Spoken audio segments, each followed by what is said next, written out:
কেমন আছিস রাজেশ? ভালো আছি। তুই? এই চলছে। তুই তো এখন মস্ত লেখক। তা তোর উপন্যাসের সেই প্রেমিকা, তোর গার্লফ্রেন্ড, সে কেমন আছে রে? আমার গার্লফ্রেন্ড তাকে পেলে কি আর আজ আমি লেখক হতে পারতাম? তার দেওয়া কষ্ট বলেই তো আমাকে আজ মনোভাব বানিয়েছে। তোমার কাঁধে আমার নেশা,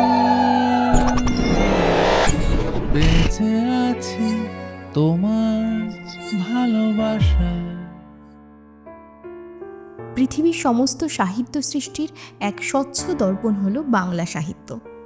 সেই বাংলাকে কেন্দ্র করে দূর দূরান্তের গ্রন্থাগার থেকে সংগৃহীত কিছু অনবদ্য সৃষ্টি নিয়ে আমাদের এই বিশেষ প্রচেষ্টা।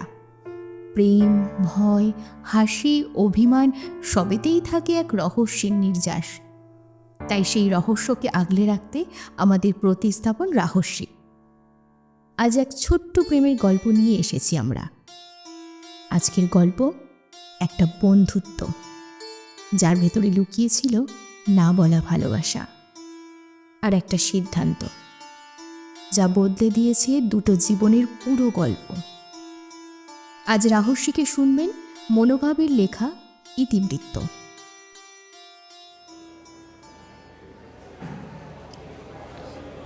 কলেজের ক্যান্টিনটা তখন গম গম করছে। এক প্রান্তে টেবিল চাপড়ে হাসির রোল তুলেছে একটা দল, আর সেই দলের মধ্যমণি হলো রাজেশ। ফর্সা, লম্বা, চোখে মুখে একটা চঞ্চলতা কাজ করে তার। রাজেশ মানেই যেন এক অফুরন্ত এনার্জি। সে এক্সট্রোভার্ট, সবার সাথে মিশতে পারে চোখের পলকে। আর ঠিক তার উল্টো দিকে জানলার ধারে বসে চুপচাপ বইয়ের পাতা উল্টাচ্ছে প্রিয়া। শান্ত, স্নিগ্ধ আর ভীষণ রকম ইন্ট্রোভার্ট। প্রিয়া খুব কম কথা বলে, কিন্তু রাজেশের সাথে থাকলে তার সেই নীরবতাও যেন কথা বলে ওঠে। রাজেশ আর প্রিয়া ছোটবেলার বন্ধু, সেই নার্সারি থেকে স্কুল, আর এখন একসাথেই কলেজ। সবাই জানে যেখানে রাজেশ আছে তার ঠিক আশেপাশেই কোথাও একটা প্রিয়া থাকবে। তাদের এই গ্রুপে আরও কয়েকজন আছে, সুমিত, স্নেহা আর রাহুল। সুমিত একদিন চায়ের ভাতটা হাতে নিয়ে বলল, আচ্ছা রাজেশ, তুই আর প্রিয়া কিন্তু প্রেম করতে পারিস রে? না মানে তোদের কেমিস্ট্রিটা কিন্তু মারাত্মক হবে। ধুর গাধা, ও আমার বেস্ট ফ্রেন্ড, আর প্রেমের চেয়েও বন্ধুত্ব অনেক দামি। প্রিয়া মৃদু হেসে চুপ করে রইল। মনে মনে রাজেশ প্রিয়াকে ভীষণ ভালোবাসে, কিন্তু বন্ধু হারানোর ভয়ে কোনোদিনই মুখ ফুটে বলতে পারেনি। সে ভাবে প্রিয়া হয়তো তাকে শুধুই বন্ধু ভাবে। গল্পের মোড় ঘুরল প্রিয়া যখন সেকেন্ড ইয়ারে। কলেজের লিটারেচার ক্লাবের হেড কমিউনিকেটর হিসাবে দায়িত্ব পেল প্রিয়া। ঠিক সেই সময় ফার্স্ট ইয়ারে ভর্তি হলো পার্থ। পার্থ শান্ত, চোখে চশমা আর ভীষণ ইন্টেলেকচুয়াল। সেও সাহিত্য পাগল। উপন্যাস নিয়ে কাজ করতে গিয়ে পার্থর সাথে প্রিয়ার ধীরে ধীরে সখ্যতা গড়ে উঠল। পার্থর কথার ভাঁজ, তার বইয়ের সিলেকশন, সব কিছুতেই প্রিয়া মুগ্ধ হতে শুরু করল। রাজেশ ব্যাপারটা লক্ষ্য করল। যে প্রিয়া আগে রাজেশের সব জোকসে হাসত, সে এখন পার্থর সাথে রবীন্দ্রনাথ আর জীবনানন্দ নিয়ে ঘন্টার পর ঘন্টা ফোনে কথা বলে। রাজেশ কষ্ট পেত, কিন্তু বন্ধুদের কাছে হাসি মুখেই বলতো, আরে প্রিয়া ওর মতো একটা ইন্টেলেকচুয়াল বন্ধু পেয়েছে, ভালোই তো। কিন্তু মনের ভেতরে তার রক্তক্ষরণ হচ্ছিল। রাজেশ বুঝল সে প্রিয়ার পৃথিবী থেকে ধীরে ধীরে সরে যাচ্ছে। দেখতে দেখতে পুজোর সময় চলে এলো। পুজোর গন্ধ আকাশে বাতাসে চারিদিকে ছড়িয়ে। রাজেশের অনেক দিনের ইচ্ছে এইবার পুজোয় প্রিয়াকে নিজের মনের কথাটা বলবে। সে ঠিক করল মহালয়ার দিন প্রিয়াকে নিয়ে ঘুরতে যাবে। মহালয়ার আগের দিন বিকেলে রাজেশ প্রিয়াকে ফোন করল।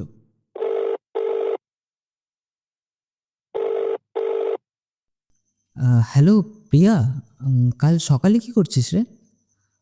চল না কালকে সকালে একটু গঙ্গার ঘাটে যাই, তারপর ওখানেই ব্রেকফাস্ট করব। যাবি?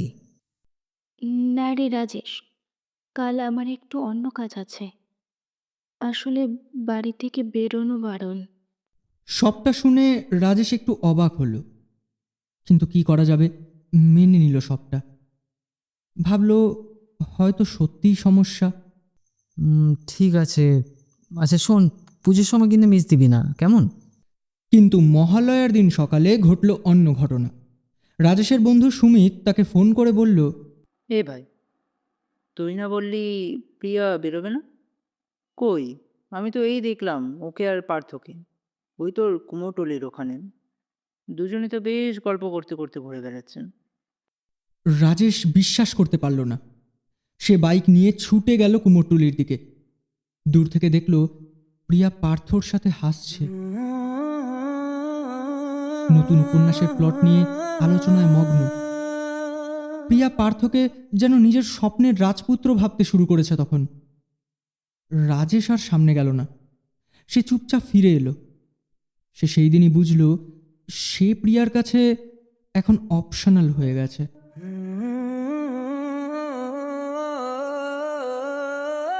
রাজেশ নিজেকে ঘরবন্দি করে ফেলল।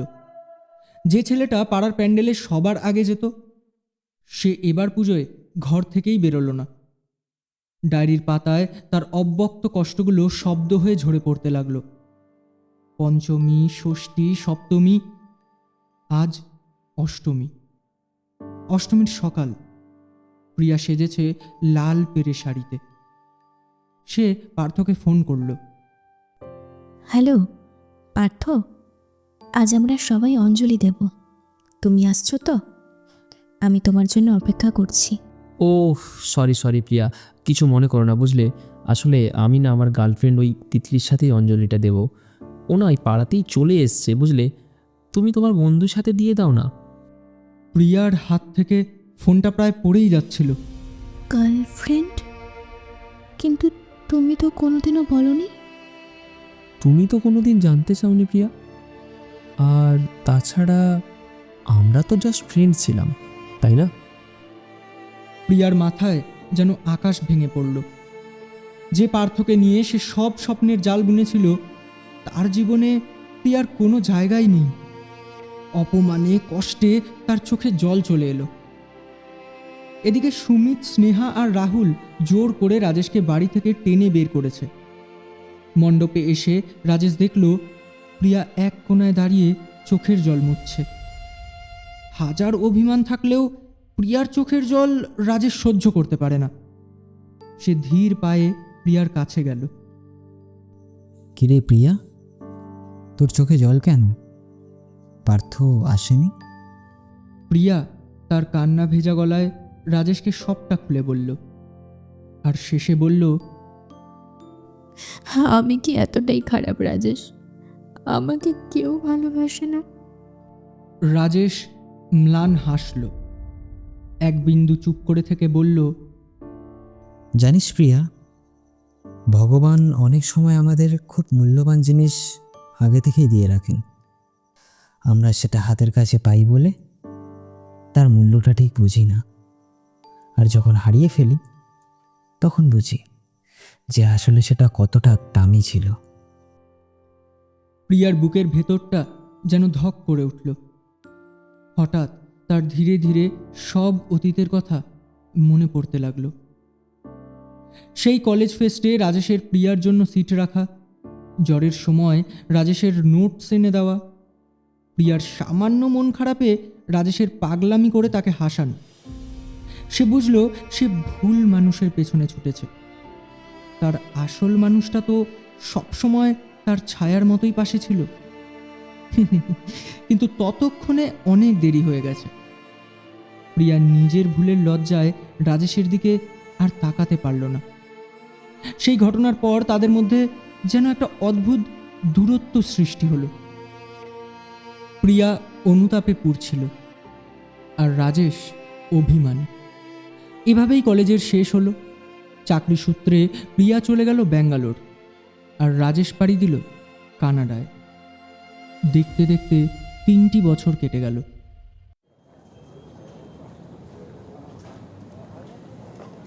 কলেজ ক্যাম্পাসে আজ রিইউনিয়ন। 3 বছর পর সব বন্ধুরা আবার এক হয়েছে। সবাই আছে, শুধু রাজেশ নেই। প্রিয়া বারবার গেটের দিকে তাকাচ্ছে। সুমিত বলল, ও তো কানাডার এক বড় কোম্পানির সিইও, তার উপর শুনেছি ও নাকি লেখকও।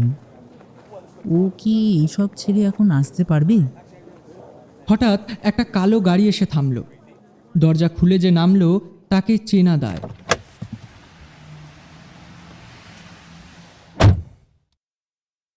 পরনে দামি স্যুট, মুখে রবীন্দ্রনাথের মতো গাল ভর্তি লম্বা দাড়ি, চোখে সেই পরিচিত চশমা।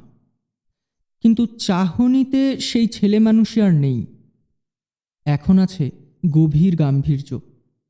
সবাই চিৎকার করে উঠল, রাজেশ, রাজেশ, রাজেশ।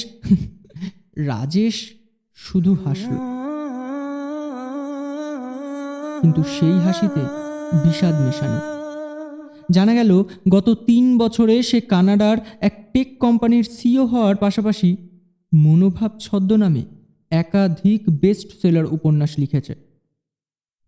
তার উপন্যাসের নায়িকা সবসময় একজনই, যার নাম সে কখনো প্রকাশ করেনি।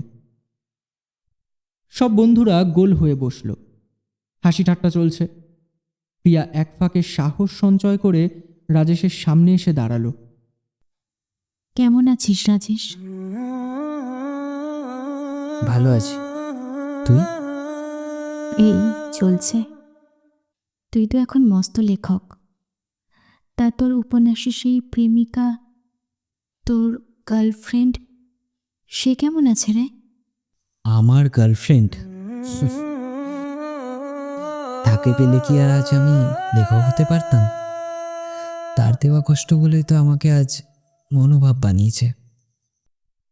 প্রিয়ার চোখে অশ্রুজল চিকচিক করছে। সে কম্পিত গলায় বলল, সেই মেয়েটা নিশ্চয়ই আমি না, তাই না?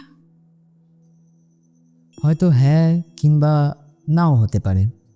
আসলে আমি এখন আর পুরনো স্মৃতি মনে করতে চাই না প্রিয়া। আচ্ছা রাজেশ, আমরা কি আবার আগের মতো বন্ধু হতে পারি না? আমি জানি তুই আমাকে ভালোবাসতিস, এখনো বাসিস, তাই না? রাজেশ এবার একটু শব্দ করেই হাসল। তবে সেই হাসিতে প্রিয়াকে তাচ্ছিল্য করার ছিটে ফোঁটাও নেই। আছে শুধু এক রাস শূন্যতা। ভালোবাসলে কি আর হবে প্রিয়া? তুই তো অন্য কাউকে বেছে নিয়েছিলি, আর গল্পটা তো ওখানেই শেষ হয়ে গেছে। না রাজেশ, গল্পটা শেষ হয়নি রে। আমি আমার ভুল বুঝতে পেরেছি। বিশ্বাস কর, তোকে না বেছে পার্থকে বেছে নেওয়াটাই আমার জীবনের সব থেকে বড় ভুল ছিল। আমি সেই হিরে ফেলে কাজের টুকরো কুড়িয়েছিলাম। ক্রমশ পরিবেশটা একদম শান্ত হয়ে গেল। বাতাস যেন থমকে দাঁড়িয়েছে। রাজেশ কিছুক্ষণ প্রিয়ার দিকে তাকিয়ে রইল। তার চোখের গভীরে সেই পুরনো মায়াটা যেন আবার উকি দিচ্ছে। ছাড়ো সব কথা। জীবনটা উপন্যাসের মতো নয় প্রিয়া, এখানে রিরাইট করার কোনো অপশান থাকে না। তবে নতুন চ্যাপ্টার তো শুরু করাই যায়। চল আমরা আবার বন্ধু হয়ে যাই, কিন্তু মনে রাখিস একটা কথা, এই বন্ধুত্ব কিন্তু আর আগের মতো হবে না। প্রিয়া কান্না ভেজা চোখেই হাসল। সে জানে এই বন্ধুত্বের আড়ালে ভালোবাসাটা হয়তো আজীবন অব্যক্তই থেকে যাবে। তবুও রাজেশের পাশে থাকার অধিকারটুকু তো ফিরে পাওয়া গেল। কলেজের ইউনিয়ন শেষ হলো। তারা সবাই যে যার কর্মস্থানে ফিরে গেল। আবার সবাই কন্ট্যাক্ট নাম্বার এক্সচেঞ্জ করলো এবং সব বন্ধুরা মিলে একটা গ্রুপ বানালো হোয়াটসঅ্যাপে। কিছুদিন পরেই সুমিতের বিয়ে। আবার সবাই নিশ্চয়ই এক জায়গায় হবে।